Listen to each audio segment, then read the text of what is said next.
Vítam vás vo vonkajších priestoroch zariadenia sociálnych služieb Viničky v Nitre. Je to zariadenie, ktoré poskytuje sociálne služby prioritne pobytové pre seniorov od 80, 90 po 100, ale aj nad 100 rokov. Zariadenie ale poskytuje aj službu včasnej intervencie pre detičky od 0 do 7 rokov a takisto je poskytovateľom služby v integračnom centre v prípade, že by museli z domáceho prostredia prejsť do toho pobytového, aby to nebol pre nich taký šok.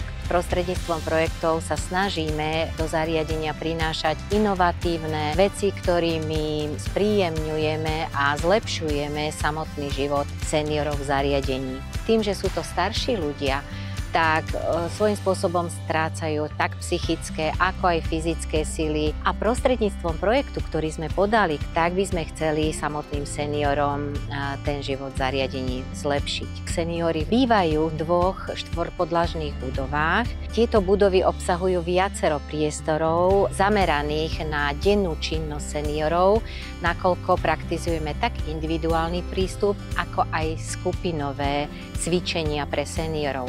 Práve preto pomôcky, o ktoré prostredníctvom projektu žiadame, sú vo väčšom množstve v rámci projektu, aby sme mohli výjsť v ústrety činnostným cvičeniam seniorov vo viacerých skupinách, ale v neposlednom rade sa tieto pomôcky využijú aj pre detičky v službe včasnej intervencie a takisto aj v integračnom centre, čo je dennou ambulantnou službou v tomto zariadení. Chcem poďakovať všetkým vám, ktorí vás zaujme náš projekt, ktorí nám poskytnete svoje hlasy a vďaka ktorým náš projekt bude úspešný a budeme môcť skvalitňovať bežný život seniorom, možno aj vám blízkym.